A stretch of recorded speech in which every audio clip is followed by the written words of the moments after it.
Charles Lee shares some comments on LaMelo Ball. The Hornets re-signed Seth Curry, and we have another Vegas game to preview. All today on Locked On Hornets, plus this. It'll have us saying, okay, Gee. That's what I want to say. Mohamedou Gee. You are Locked On Hornets, your daily Charlotte Hornets podcast. Part of the Locked On Podcast Network, your team every day. In a minute, cuz we live.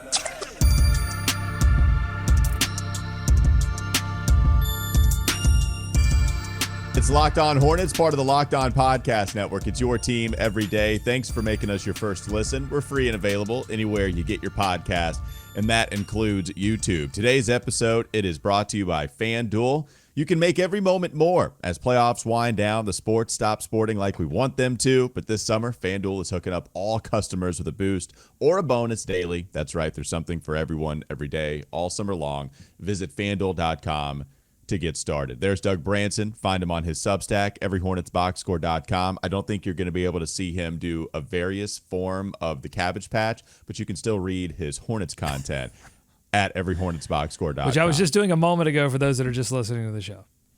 I kind of like that without context. I'm Walker Mail. You can listen to me, WFNZ, every weekday from 12 to 3 p.m. on Wes and Walker, Sports Radio 92.7 FM. So Charles Lee joined me on Wes and Walker last week, I should say. We played some comments, but I told you we were going to talk about it yesterday. And we talked about a plethora of topics. We got the rundown on what was going to happen with Tajon Salon and Brandon Miller, and Mark Williams going to be shooting threes, possibly. We'll see it hopefully next year. And he also talked about LaMelo at the end. And I asked him a few questions about LaMelo Ball here, Doug. And here's what he had to say about the status of LaMelo this offseason when I asked him how his health is doing. And then he went into further detail. He has been one of the guys, he and I have been in contact a ton. He's been in the gym a lot. And so I'm just really happy with a lot of our players, their off-season training and everything that they've kind of been doing, but he's been one of the guys that has really stood out to me in terms of his consistency with his work. Love hearing it. And I know some people that were LaMelo fans, they quote tweeted that and said, oh, but we're not seeing him. The Hornets aren't posting him on social media. So does that mean that he's not working hard? I never buy into the idea that just because somebody's not on social media, it's not, I don't subscribe to the idea that you have to post it on Instagram for it to count your workout. I do think that Charles Lee is being 100% truthful and that LaMelo is a guy that does stick out. Remember this, anytime that people criticize LaMelo, I don't know if it's ever been about his love for basketball, or if it has been, it's all been false. Everybody has talked about how much the dude loves the game. He doesn't love watching it, which might be a little weird to people, and he has admitted that. But he does love playing basketball, and that's where he is his most comfortable. That's where we've seen his most comfortable interviews with Del Curry, with NBA inside reporters that are there on the court while he's shooting hoops. That's when he's going to be the most talkative. The dude loves playing, and it seems like Charles Lee is seeing a lot of that side of LaMelo, including the hard work. He just got to stay healthy, Doug. That's the story of this upcoming season. Well, yeah, that's the whole thing, right? That's not a change. We've had multiple coaches going back to James Borrego and Clifford say that, LaMelo's commitment to working in the gym is top notch. That's never been a knock on him. I think the knock on him right now is that, is he willing to do what it takes, even if it's uncomfortable, even if it's new, to stay healthy? And I think, to Charles Lee's credit, he has already come in and not mentioned LaMelo by name, but been very truthful about the injury history of this team and how so much of that is on the organization, and they've made some changes to the training staff, but a lot of it's on the players too, doing what's necessary before the season to get ready for the season. And then when you're in season, treating your body such that you can not only stay healthy, but if you do inevitably get injured, that you can recover quickly.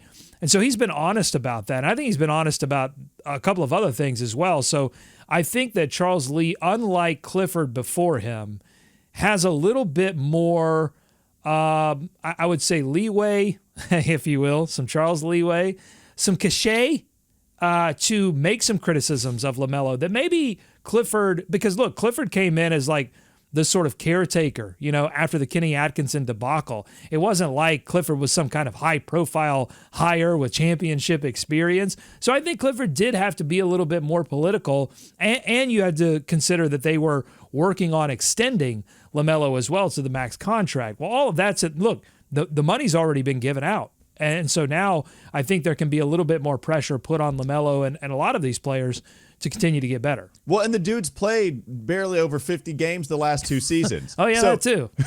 So the status has changed in the fact that before that, when he was injured his rookie year, he still got to over 50. He played over 70 his second season in the league, so just pretty healthy player. His sophomore campaign, getting to an all-star game.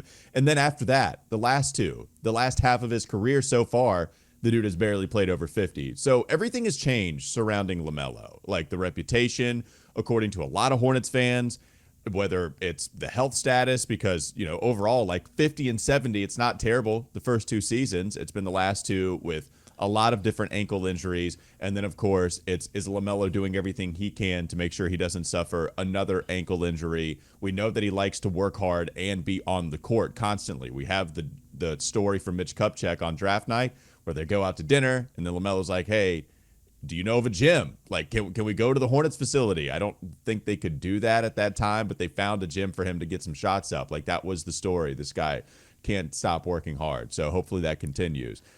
Go ahead. You have some other comments. Well, but it is strange how little we've seen of LaMelo. And I'm not just talking about workout videos. I'm just talking about in general as the highest paid player on the team. The former Rookie of the Year, the last All-Star that this team has had, how little marketing has been done surrounding him for this team. Now, maybe that changes as we get closer to the season and in the season, but it is really strange to me. I mean, the last time we saw him was at Charles Lee's press conference, and it was a video posted by the social media team, a video I think that was taken by Nick Smith Jr., in which LaMelo flipped off the camera. Gave the double birds. Yeah, right. and then of course previously to that he was in the news, not really marketed by the team, but was in the news for maybe running over a kid's foot. You know what? As I talk this out now, I'm starting to think about like why maybe it's been a good idea. I was going to bring that up, Doug. I don't know if exactly you're trying to showcase him one-on-one, talking about all sorts of other stuff while he does have this lawsuit, I guess, still going. And against the team, too, by the way. If I'm not, that's still going on. We don't have any clarity on what's taking place there. This is like a certain presidential candidate. Maybe we need to hide LaMelo for a while. Maybe we don't need to let LaMelo get out there. And Do you have another LaMelo soundbite that we can play from that interview, or are we moving on? No, I don't. Did you give me one? I did not give you one. Okay. So that was a trick question. Let's move on. Coming up next on the Locked On Hornets podcast. Don't go to sleep on the Hornets just yet. I can barely answer the regular questions, and you're throwing me trick questions. That's okay. Seth Curry, he's back, baby. And there was an inkling as to this happening. We'll talk about Seth Curry coming back to the Charlotte Hornets next on the Locked On Hornets podcast.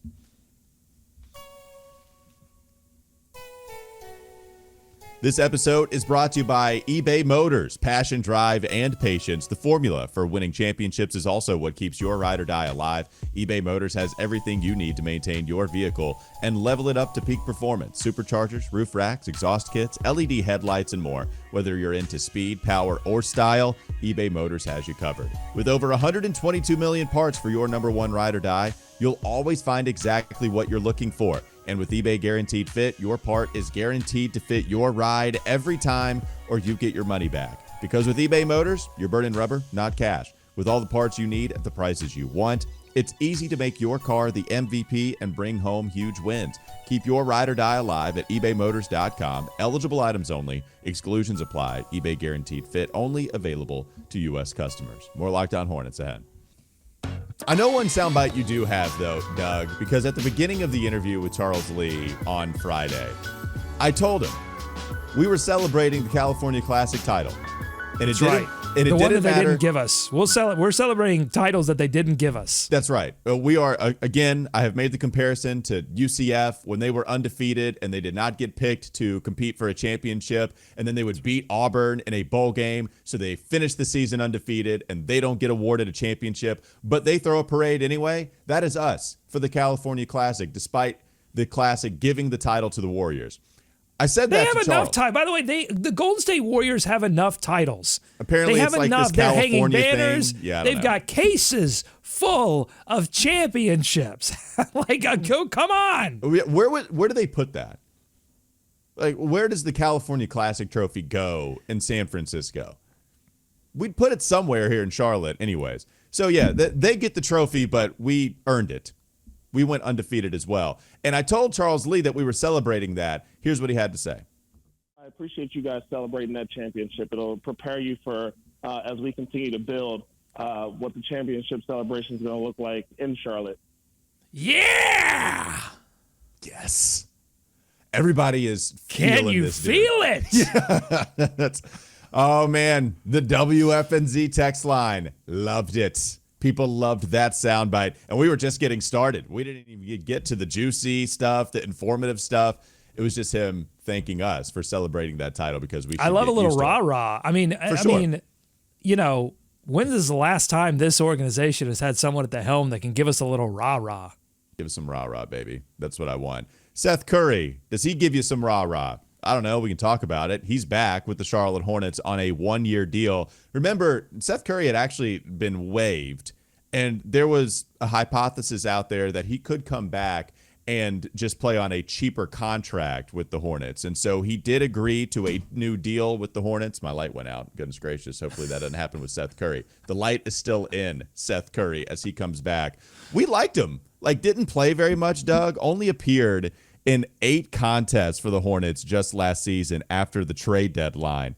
Did have one start, but also he holds a career average of 10 points per game. We know how good of a shooter he is. In fact, 43% from three-point range. And I think actually got his mid-range game going, really helped him out when the offense stagnated and he would get to his spots at the elbow and just knock down some jump shots. They've got a lot of guards. It's not the position that I would go to and say, oh, they desperately need help here. But he was a good player. I'm cool with this, and you have the family ties. I'm all aboard Seth Curry. Oh, definitely. Again, 1-year deal, and it's going to be probably vet minimum because he was due to make $4 million, and they said, we're not going to do that. But, we could work something out, vet minimum. And so Seth Curry does return. I like it. Again, just more veterans. I mean, they've really, I think, by my counts, if you don't count Leaky Black as a two-way, because I'm still on the fence, are they going to continue that two-way? Then they have 15 guys on the roster. So the question would be really around Vasiljevic at this point and Reggie Jackson. Do they retain one or both of those point guard options behind LaMelo Ball? And then Seth Curry, along with the mid-range, along with the three-point shots, he did a little playmaking as well. So you're adding that into the mix as well, and then Trey Mann. So, yeah, I think the guard question, I mean, they answered a little bit of the forward question with Taj Gibson, but I think there's still some work to be done with a third big and another either bigger wing or another power forward, to go in behind Miles Bridges and Grant Williams. So, I think those are the sort of roster questions we have. In fact, I've got if you want to take a look at this rotation document, I've updated it here. So for the starters, I still have LaMelo Ball, Josh Green, Brandon Miller, Miles Bridges, Mark Williams. For reserves, I still have Vasiljevic until they tell me otherwise. Vasiljevic keeps telling me otherwise. He won't even mention the Charlotte Hornets. But I've still got him there, Trey Mann, Cody Martin, Grant Williams, Nick Richards as your reserves. Now I've slotted in Seth Curry, Nick Smith Jr., and Taj Gibson in the uh-oh column, and which is really your third string. You've gotten a few injuries. Mm-hmm. Then for Swarm, I've got KJ Simpson there for sure. Tijon Salon, I've got him there right now. Now, this is what we're going to talk about in the next segment, Vegas. He could get out of the Swarm column and definitely work his way into the uh-oh column. When we see him with some more extended minutes. Then I've got Reggie Jackson lost in cap space. I've got a new column called Two-Way or No Way. That's Leaky Black, Jake Stevens, and Mo Gee. And then finally, James Najee is in Spain. Sorry, Najee. Still in Spain. You can have Pember in Memphis right now if you wanted to, just to appease me. That would be nice. So All right, I'll work it in. Seth Curry coming back, I think that makes it unlikely that Reggie Jackson is back, and I think he's a better fit anyway. So if you are bringing Reggie Jackson over Seth, what's the advantage of having Reggie over Seth? I think it's the ball handling and the ability to play the one, facilitating, getting the offense set. You have Micic who can do that. You have Trey Mann who can do that. So if you have a couple of other guys that you would feel more comfortable going to in that role, now you need the kick out and then the shooter. Seth Curry is a better shooter than Reggie Jackson, and you have some familiarity. And let's be honest, there's probably at least a little teensy-tiny bit of a family factor here with Del Curry possibly being the best ambassador in Hornets franchise history. So You're with telling all me. of that, with all of that, Seth Curry, welcome aboard, and I'm here for it. But I would say Reggie Jackson is probably the guy that is left off the roster now. Would you agree with that? Yes. Again, I think there's some big question marks around Vasa Micic, but I would love for the Hornets to retain Vasa Micic. I mean, this is a EuroLeague MVP. This is a guy, that was capable of scoring 20-plus points, dishing out 10-plus assists. I mean, he could be a game changer, particularly if he gets more consistent with his three-point shot. It's a guy that again, at a position with LaMelo Ball where there has been injury concerns, if the Hornets, if he did have to miss, 10-plus games, then having Vasa Micic there would be a nice insurance policy. The problem is that I'm not sure Vasa Micic wants to play that role. I don't know that he wants to be backup point guard. It seems he wants to go to a situation where he could get significantly more minutes than he would behind LaMelo Ball. So I think that's the issue. But if I'm just looking at this rotation, I mean, with the veteran adds, I mean, I'm looking at a team, honestly, that I think could really beat some expectations, could beat some Vegas odds. This, to me, is the first time that I've looked at a Hornets rotation, particularly this early in an offseason, and thought, wow, this team is really taking things seriously. It's not like they've gone out and got a bunch of all-stars and are ready to do the Phoenix or the Clippers, short circuit, get some playoff series wins. They didn't do that. But I think this looks like a roster that could actually go and sneak up on somebody if they stay healthy and get into the playoffs. Well, and with Micic, I think he's a good player. I think Micic and Mann are both good. I'll say at the end of the season, Doug, it felt like Micic was tailing off a little bit in the one area I think the Hornets did not have in the backcourt, and that was rim pressure. And he still is good at that, and at both getting there and hitting those shots. But it was funny to see Micic start to tail off a little bit, and Trey Mann picked it up. So maybe that allows you, okay, if Trey is going to show you that the rim pressure from his game is real, then maybe that allows you to move off of Micic, and then at that point you could keep Reggie Jackson if you value him. So you got some room to play. Permutations, baby. You got them, and we'll figure out what they decide to do in the backcourt. And you have varied skill sets. Mm-hmm. I think that's what's exciting too. And you've got skill sets on both ends of the floor. I mean, with Cody Martin, Grant Williams, Nick Richards in your reserves, it offsets a little bit of the defensive issues, and Josh Green that you could sort of move between the first and second unit, offset some of the defensive issues that you've got with other players like Micic and Ball and maybe Brandon Miller, unless he makes a leap there defensively. So, man, I just love the versatility of this roster as it sits today. I hope someone can get in Vasa Micic's ear and say, listen, you can play a significant role on this team. You might not be the starter, and then maybe whisper, or you might be, if LaMelo gets injured again. So just hold on and, hang with this team here, and let's see what we can do. Let's see if we can shock the world in the Eastern Conference. By the way, Josh Green, with the underrated passing ability that he has, I really like that move.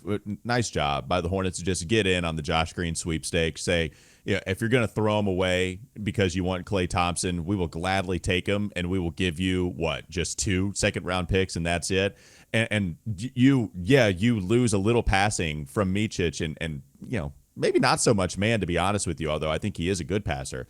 With Green coming in, with the body, with the good enough shooting, there's not enough lost from Micic going to the bench that you don't at least somehow offset a little bit with Josh Green in there. And plus, there are advantages defensively. The Heat gives you rim pressure as well. I really like that move. And now Micic and Mann can play off the bench. Did I talk you into a Hornets playoff berth here? Did I talk you into it yet? Well, where are we at on that meter? You gave me a Juwan Howard, let's shock the world moment with the Hornets because Micic might be a bench player. I love it. I already said that they're going to be top 4. I already said that after the Josh Green trade anyway. I said that. You played it. That happened. One more segment to go coming up next on the Locked On Hornets podcast.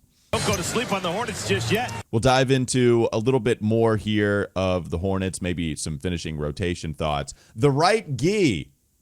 We got to clear people up on that. Plus, what do we want to see in Vegas tonight? That's all still to come. Last segment, Locked On Hornets.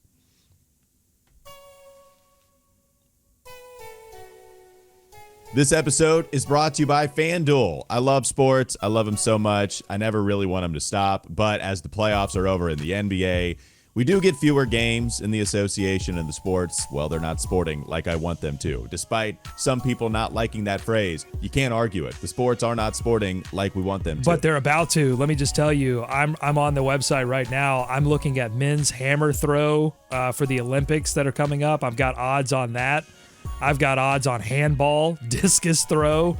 Oh, buddy, I'm all in on Olympics right now. I used to throw discus. Shout out to getting 8th place in the conference and getting points for my teams at Bunker Hill. Go Bears!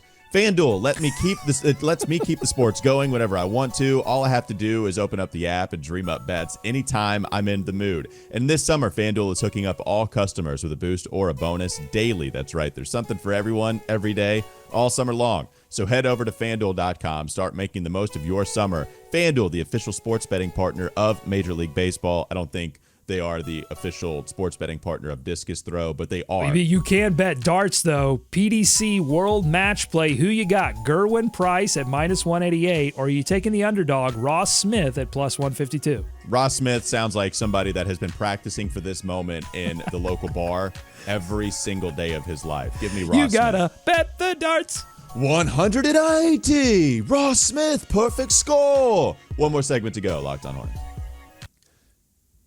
Doug, after watching Mahamadou Gueye in the first game in the Classic, I was looking up his career, just looking up what happened with him. And I saw that in the NBA draft, the 2023 NBA draft, that the Hornets drafted a Gueye. I was like, okay, well, how many guys have the last name Gueye spelled exactly the right way? And also, the first name of that player that was selected by the Hornets, it was Muhammad. So I just thought there was a typo by Basketball Reference. I didn't know if there was a name change going on, but I had never seen really any other iteration of that name before. So I thought, okay, what a fun coincidence. The Hornets selected Mahamadou Gueye. They traded him to Boston, and then Boston somehow sent his rights over to Atlanta, where we, got him after he was playing with Atlanta? No. There is a right Gueye and a wrong Gueye, Doug, as you have come like out. A right twin and a wrong twin. There is. We've done. I think we have the right Gueye. I think we have the right Gueye as well. Explain to the people.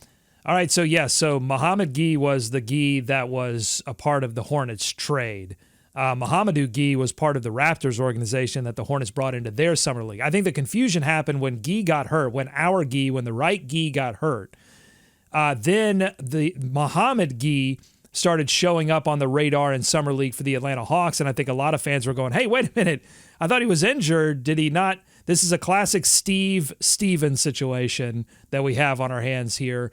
And yes, so Mahamadou Gueye is still on the Hornets summer league roster, and hopefully we get to see him here in Vegas before all is said and done, because I was enjoying watching the right Gueye play. We said we liked Mahamadou Gueye. Well, I think it was for JT Thor, never mind. But perhaps we get the Chris Boucher we didn't get in JT Thor. We just get him in the form of Mahamadou Gueye. And it was the Raptors that took him. So maybe we just stole their next Chris Boucher. Listen, if all the Hornets front office does for the next couple of years is just continue to take players from OKC and the Raptors and the Heat, then I'm not going to argue too much with that. Not at all. It'll have us saying, okay, Gueye. That's what I want to say. Mahamadou Gueye, honestly, if we're talking about what we want to see tonight, I'd love to see him suit up and then perhaps play well. That would be something that I want to see in Vegas summer league game number 2. Yeah, I'm going to look at Salon here. Does Brandon Miller play or not? And if he doesn't play, does that mean significantly more minutes for Tijon Salon, who we learned is dealing with the knee laceration, but wasn't there was some other like minor injury, and they were being a little bit careful with him in that game one? There were two injuries that Charles Lee talked about. There was one injury that he suffered before they drafted him, minor enough, obviously, because he's playing, and then there was another injury that he suffered after he did the post-draft media availability. So a couple things he's dealing with, but again, at least it's not keeping him from the court. Well, and what I want to see is if you do increase those minutes, does he increase his usage? And, you know, sometimes, particularly with young players, particularly with projects, as we see the usage go up, we start to see the warts a little bit more. You know, with 14 minutes played in the first game, 8.7 rebounds, he was very active and pretty efficient with what he did offensively, at least. And so, you know, I'm going to be paying attention to that. I'll probably be paying closer attention to Salon's defense in this one. I want to see, you know, how, because I was paying attention to what jumped off the screen, which was him running in transition, but I'll probably be paying a little bit more attention to his half-court defense in this game. That's going to matter, man. That's what keeps him from the court to me, because we can like the transition stuff. It's so much fun. We can understand what his role is at that size. I actually don't think he's crazy thin, right? I think he can bang a little bit down low and hold up physically well enough. I don't think the lack of physicality or the lack of frame would be something that keeps him from a regular season game. I think it's the understanding of a half-court defensive set. Getting back on defense is half the battle transition, right? Like maybe it's even 75% of the battle. Just getting back and then deciding how to play it 2-on-1. He's long enough to even offset some of the issues he might have just IQ-wise. It's all about the half-court stuff that you talked about. That's the thing, right? That's the thing that would keep him from seeing an NBA court this year. Yeah, I think he's a physical player. Because that, to me, there's a little bit of heart and aggression that goes into that. I think he has that. I think there was a transition defense play in that first game where he basically got ridden to the rim by, I don't know, a guard or a forward. Like it was a situation where I went, oh yeah, he's got to put on some muscle, put on some bulk before he's able to figure that out. But I agree. I don't think he's like rail thin, you know. But I don't think for what. Again, I think he's appropriately sized for a 3. I just don't think he's a 3. He's a 4. So he's got to bulk up a little bit. So I'm gonna watch for that. Obviously, you know, Jake Stevens Island, the real estate market tanked after that first game. You know, I'm in deep debt here on Jake Stevens Island. So hopefully I can recover a few of my losses and he can put together a better performance, because I do think there is an open spot there for a two-way slot for a center that can shoot. But Jake Stevens missed all 3 of his three-point attempts in that first game, so I hope he gets a few more opportunities. And Nick Smith Jr., can he follow up what was his really only good game that he's had in Summer League and his best outing? Can he follow that up, continue to show that he's made some strides in playmaking? And then finally, overall, I thought the team had its worst defensive outing, despite adding Brandon Miller to the mix.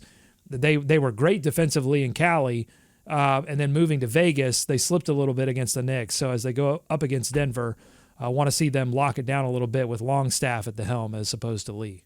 Last thing, you touched on pretty much everything there, so I don't have much more to add. I will say maybe Banks gives us another game like he gave against the Knicks, then there's something there, right? Like he continues to keep the door open. He's got his foot in the door.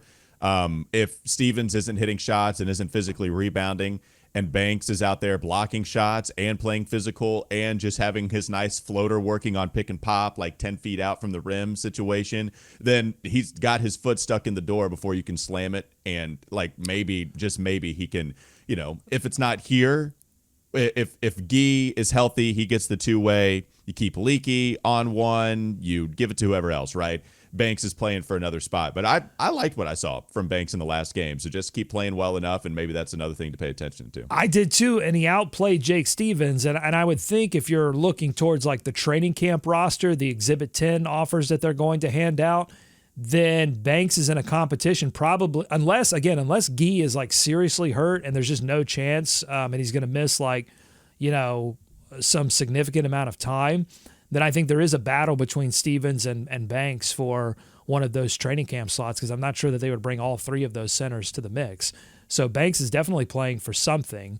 So yeah, definitely watching all of that. Interesting nugget from Sam Purley, the Hornets, or the Hornets.com writer, said that the Hornets as an organization and Denver last played in Summer League all the way back when Kemba Walker was playing in Summer League, and Kemba Walker dropped 19 points and 10 assists in that game. And they play Denver tonight, and it is the first night of a back-to-back. So that's another interesting thing there too. If Salon plays a lot of minutes in this first game because of the injuries, if they are being careful, I doubt he's going to play as significant of minutes in the back half of that.